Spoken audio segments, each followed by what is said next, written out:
There's been several games in the last month or so that I've really been looking forward to.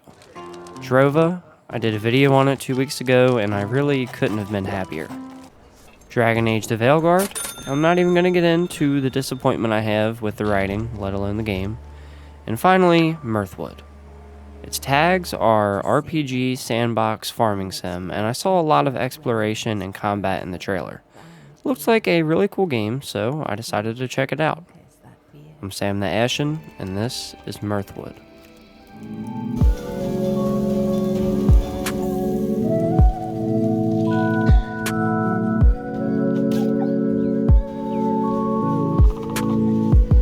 I'm not really a big fan of games like Stardew Valley. I know they're wildly popular and they're good games, they're just not for me. But Mirthwood had a much more dark fantasy setting with weird creatures, stuff to fight, places to explore, along with the farming side. It has a mostly positive rating with around 600 reviews, so it wasn't super promising review-wise, but it had potential. I wanted to play the demo first and see if I liked it, but unfortunately, you can't save your game in the demo, let alone carry your progress over to the full game. Really weird choice in my opinion, and I can't see a good reason for why they did this. I'm going to start out with the combat just to get it out of the way. The combat can be summed up by running away, then power attacking, and repeating that. There is a parry option, and a dodge and a roll, but they're really clunky and they don't really work. There is no Y-axis for fighting for your character or any creature, just left to right, which makes the combat feel really clunky, not smooth at all. The hitboxes are bad, and in no way does the combat feel good or fun. You can walk north or south, but your character won't turn north, just flipping between facing left and right and down, but not in combat, only in exploration. The combat is just bad, and there's not enough here to spend more time on it. The dialogue for NPCs is represented by cards with 5 categories and 5 choices in each of those categories. The style of the cards look good, and I really like the idea, but it feels like a guessing game most of the time, to the point that I think there should have been something more to the dialogue. It's really just icons and categories, and there's not a whole lot written out for you to read or to give life to the characters. It's not bad, it just feels like it's lacking. The exploration in this game is what piqued my interest in the first place. Seeing the dark and gritty caves, or the beautiful open meadows, or the thriving medieval town, and fortunately for everyone, that holds up in the game. You can pick any direction after the tutorial and go, and you have no idea what you'll come across. Could be a cave with cave walkers, a forest with bandits or wolves, or a city to explore.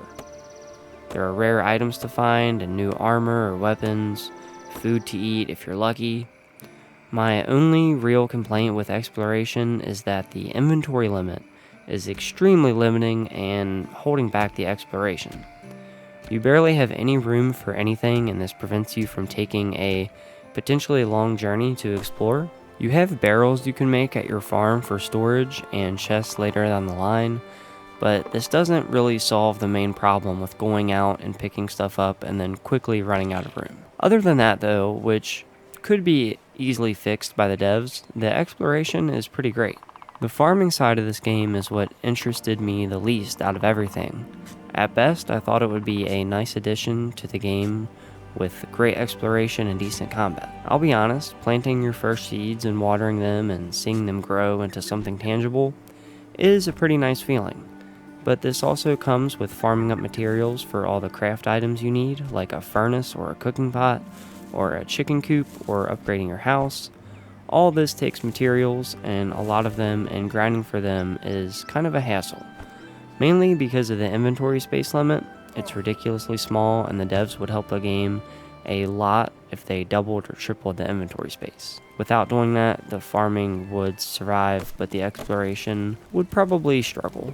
And although this grinding does feel like a hassle, I'm sure for a lot of people that enjoy these games, it'll feel more relaxing and cozy, and it won't feel like a hassle. That's really just a personal gripe.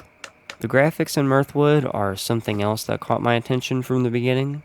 A lot of these types of games are pixel-based, and while some of them look awesome, it was still interesting to see a different take on the genre, and I think Mirthwood does a great job of coming up with its own art style. Some things look better than others, but I haven't seen anything that stands out as bad. The houses, the buildings, especially the interiors, look really, really good. They did an excellent job with their designs, they look great, and they fit into the game world really well too. The size of Mirthwood is a little bit strange. I haven't beaten the game yet, and I haven't seen any definite answers online, but the map seems pretty big with 7 regions and a good amount of points of interest that I've seen so far, and at some point, I guess when you save up enough gold, you can get a horse so that you can travel the map much easier. It seems like the main element of this game, being long though, is the grind. Getting new tools, a grind. Getting materials for basic stuff, a grind. Everything material-wise seems to be a grind. But here's the thing, if you like Stardew Valley or games like that, it might not feel like a grind to you. It might feel relaxing and satisfying. The game really does have a lot to offer, to the right person. For me, a lot of the things felt like a chore for 2 big reasons. The combat is really bad, and the inventory size is holding back a lot of the aspects. But it might be the total opposite for you. And I would say a good way to guess if it is if you like Stardew Valley. I've seen things like, oh, Mirthwood is Stardew's new rival, which is probably not true. The game isn't blowing up and it doesn't have unanimously good reviews, but it does have charm, and who knows what updates will fix and bring to the table. I appreciate you watching the video. If you enjoyed it, leaving a like really helps out the channel a lot. If you played the game or if you have thoughts, I would love to hear about it in the comments. If you want to see more from me, subscribe. I post once every other week on Sunday, so I'll never clog up your feed. I hope you have a good one. Peace out.